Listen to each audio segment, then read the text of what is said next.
সদকাতুল ফিতির বা ফিতরা সম্পর্কে সংক্ষিপ্ত আলোচনা হচ্ছে যে ফিতরা দুইটি মৌলিক লক্ষ্য উদ্দেশ্যকে সামনে রেখে ফিতরা দেয়া হয় বা ফিতরার কথা আমাদের উপর ধার্য করা হয়েছে, যেটি হযরত ইবনে আব্বাস রাদিয়াল্লাহু তাআলা বর্ণনায় আসছে। তুহরাতান লিস-সাইম ওয়া তু'মাতান লিল-মাসাকিন। আমরা যে রোজা রাখি, আমাদের রোজার মধ্যে অনেক ভুল ত্রুটি হয়, এগুলাকে একটু সাফ করবে। 2 নম্বর, আমাদের যে গরিব মিসকিন অসহায় ভাই বেরাদর আছেন, তারাও আমাদের সাথে ঈদের আনন্দে শরীক হবে। এই দুইটা হচ্ছে মূল মকসদ। এর মাধ্যমে আমরা আমাদের রোজার ভুল ত্রুটিগুলাকে একটু পরিষ্কার করব, আর আমাদের সমাজে আমাদের ভাই বেরাদর যারা গরিব মিসকিন আছেন, তারাও যাতে আমাদের সাথে ঈদের আনন্দে শরীক হতে পারে। সেই জন্যই তো উত্তম হচ্ছে ঈদের দিন ঈদের নামাজে যাওয়ার আগে দেওয়া এবং ঈদের কাছাকাছি সময়ে দেওয়া। যদিও আমাদের হানাফি মাযহাবে রমজান ঢুকে যাওয়ার পরে দিলেও আদায় হবে, কিন্তু উত্তম হচ্ছে ঈদের দিন সকালে ঈদের ময়দানে ঈদের নামাজের আগে ঈদের ময়দানের দিকে যখন যাবেন দেওয়া, অথবা ঈদের দিনের 2-1 দিন আগে দেওয়া, যাতে তারা ঈদের আনন্দে আমাদের সাথে শরীক হতে পারে। এখন কথা হচ্ছে যে সদকায়ে ফিতির বা ফিতরা কার উপর ওয়াজিব। এই ক্ষেত্রে মাসআলা হচ্ছে ঈদের দিন সুবহে সাদিক, এর সময় যে ব্যক্তির কাছে তার প্রয়োজনের অতিরিক্ত যে কোনো ধরনের সম্পদ নেশাব পরিমাণ হবে, তার উপর ফিতরা দেওয়া ওয়াজিব।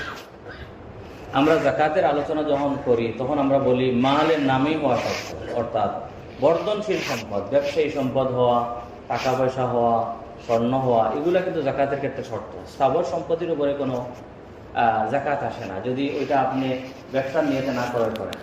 কিন্তু ফিতরা এবং কোরবানির ক্ষেত্রে মাত্রা ভিন্ন।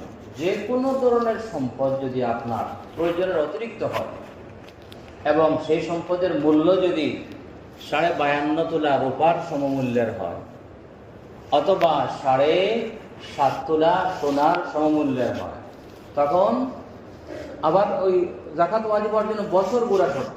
ফিতরার ক্ষেত্রে বছর গুড়া শর্ত।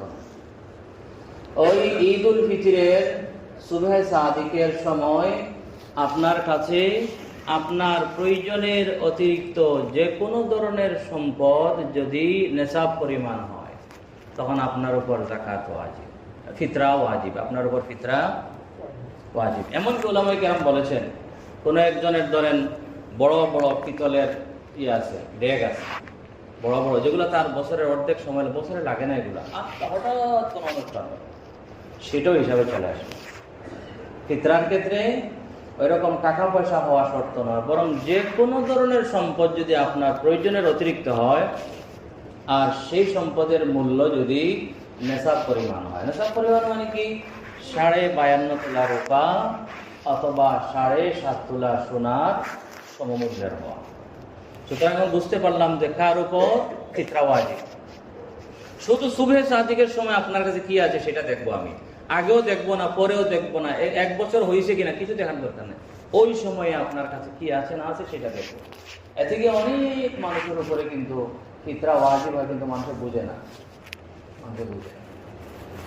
এখন কথা হচ্ছে ফিতরা কি পরিমাণ দেব। তো যারা সৌদি আরবে ছিলেন তারা অবশ্যই দেখেছেন যে রমজানের শেষ দিকে আসলে বিভিন্ন জায়গায় ওই 1 সা পরিমাণ চাউল বা গম, আটা এগুলা নিয়ে ওই আফ্রিকান যারা আছে তারা ঘোরাঘুরি করে, তাই আল্লাহ জাক্কি জাক্কি জাক্কি জাক্কি। তো এই ক্ষেত্রে ফিতরার ক্ষেত্রে মূল হচ্ছে হাদিসে বর্ণিত 5টি জিনিস, অথবা 6ও বলা যায়। 1 নম্বর হচ্ছে গম বা গম থেকে যা তৈরি হয়, যেমন আটা এবং ময়দা। তো গমকে যদি 2 পার্ট করে তাহলে 6 হবে, আর গমকে যদি 1 পার্টে রাখি তাহলে 5 হবে। ধরলাম গম বা বাজারের আটা বা ময়দা, দুটোটা একটাই ধরা, গম এটার যদি হিসাব আমরা করি তাহলে নিসফে সা, মাথা পিছু নিসফে সা, অর্থাৎ আমার পরিবারের সদস্য যারা আছে তাদের প্রত্যেকের পক্ষ থেকে আমি নিসফে সা দিব। নিসফে সা মানে কি? অর্থাৎ আমাদের বর্তমান কিলোগ্রামের হিসাবে উলামায়ে কেরাম বলেছেন যে 1 কেজি 650 গ্রাম। এর নিচেও কিছু আছে, ওই নিচে চায় কতটুকু হয় সেটার ক্ষেত্রে ভিন্ন ভিন্ন মত আছে। সর্বোচ্চটা হচ্ছে 1 কেজি 650 গ্রাম। এর মানে কি আমি বাজারে গিয়ে 1 কেজি 650 গ্রাম আটা বা ময়দা আমি ক্রয় করে আমি কোনো একজন মিসকিনকে দিয়ে দিব। এরপরে আসেন আরো বাকি চারটি কি কি? খেজুর, কিশমিশ, জব এবং পনির। এই 4টি জিনিসের কথা হাদিসে আসছে এবং বলা হয়েছে এই 4টি জিনিস দিয়ে যদি আমি দিতে চাই তাহলে 1 সা দিবে। 1 সা মানে কি? ওই নিঃস্ব সায়ের ডবল। এর মানে কি 3 কেজি 300 গ্রাম। হ্যাঁ, 3 কেজি 300 গ্রাম, কিলোগ্রামের হিসাবে 3 কেজি 300 গ্রাম। এর নিচেও কিছু পরিমাণ কোন কোন আলিমে বলেছেন, কিন্তু সর্বোচ্চটা হচ্ছে 3 কেজি 300 গ্রাম। এর মানে কি আমি বাজারে গিয়ে আমি একজনের পক্ষ থেকে 3 কেজি 300 গ্রাম খেজুর কিনে কোনো মিসকিনকে দেব। 3 কেজি 300 গ্রাম জব। আজকে একজনের সাথে আলোচনা করতেছি, গ্রামের একজন, জব কিটা হুজুর চিনছি না। এখন আচ্ছা জব চিনিও না, খেজুর দিয়ে দিলেও 3 কেজি 300 গ্রাম খেজুর কিনে দিয়ে দিবেন। অথবা কিশমিশ 3 কেজি 300 গ্রাম। অথবা পনির, গ্রামের বেটা পনির কিটা চিনছি না। আচ্ছা ঠিক আছে, এটা বাদ দেন আপনি, যারা চিনে তারা দেখবে। তো পনির 3 কেজি 300 গ্রাম, এগুলোই হচ্ছে মূল। আরব দেশে কিন্তু তারা এই মূল ওই জিনিসগুলি দিয়েই তারা ফিতরা দিয়ে থাকে। তাদের ফতোয়া হচ্ছে যে ওই নবীজি যে জিনিসগুলো দিয়ে দিয়েছেন ওই রকম কোনো একটা জিনিস দিয়ে আপনি আইনে জিনিস দিয়ে ফিতরা দিবেন। আসলে ফিতরার ক্ষেত্রে একটা বিষয় এখানে মানে একটা লক্ষণীয় বিষয় যে ফিতরাটা দৃশ্যমান হওয়ার দরকার। উলামায়ে কেরাম বলেছেন দৃশ্যমান। সুতরাং সব জায়গাতেই ফিতরা দিবেন দৃশ্যমান। সেই হিসাবে সৌদির আলিমরা বলেন যে আইনে জিনিস দিয়ে দিতে হবে যেগুলো নবীজি দিয়েছেন। কিন্তু বর্তমানে সৌদি সর্বোচ্চ ফতোয়া বোর্ডের কিছু সংখ্যক উলামায়ে কেরাম বলছেন আইনে জিনিস তো মূল ঠিক আছে, কিন্তু টাকা দিয়ে তো ব্যক্তি চাইলে ওইগুলা কিনতে পারবে। এমনকি দেখা যায় কোনো কোনো সময় টাকা দিয়ে সুবিধা।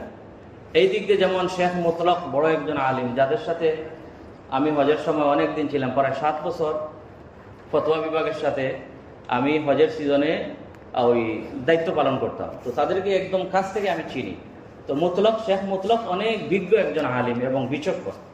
তিনি গত কিছুদিন থেকে এই ফতোয়া দিচ্ছেন সৌদি আরবে যে নগদ টাকা দিয়েও ফিতরা দিলে আদায় হবে।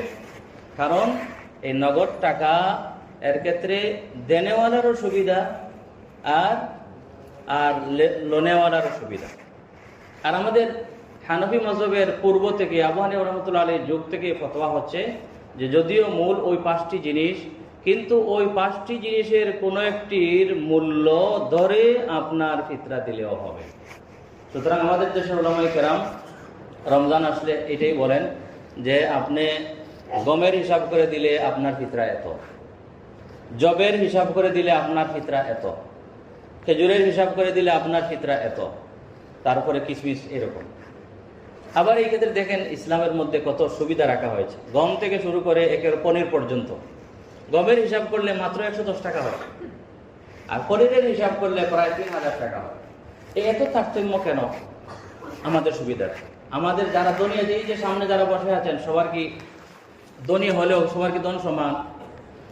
কেউ হয়তো 10 কোটি টাকার মালিক, কেউ হয়তো 10 লাখ টাকার মালিক, কেউ হয়তো 20 কোটি টাকার মালিক, তারতম্য আছে। সুতরাং আমি আমার যে ধন, আমার ধনের দিকে লক্ষ্য করে আমি যদি নিম্নমানের ধনী হই হয়তো আমি গম দিয়ে দিব, একটু উপরের হয় হয়তো আমি জব দিয়ে দিব, আরেকটু উপরের হয় হয়তো আমি খেজুর দিয়ে দিব, আরেকটু উপরের হয় হয়তো আমি কিশমিশ দিয়ে দিব, আর যদি আরেকটু উপরের হয় হয়তো আমি পনির দিয়ে দিব। এই সুবিধা যাতে থাকে, প্রত্যেকেই যাতে ফিতরা ঠিক মতো দিতে পারে। 110 টাকা একজন একেবারে নিম্নমানের ধনের জন্য 110 টাকা ফিতরা দেওয়ার কোনো বিষয় না। সুতরাং এই বিষয়টি শরীয়তে এরকম রাখা হয় যাতে সবাই সকল শ্রেণীর ধনী মানুষ ফিতরা দিতে তাদের কোনো কষ্ট না হয়। কোথায় 110 টাকা আর কোথায় হচ্ছে 2800 আর 3000 টাকা। আসলে ওই ফিতরার ক্ষেত্রে সর্বোচ্চ সর্বনিম্ন বলতে কিছু নাই। ওই হিসাব করে উলামায়ে কেরাম আমাদের সুবিধার্থে একটা পরিমাণ নির্ধারণ করেছে। তাহলে মূল কিন্তু হচ্ছে বস্তু।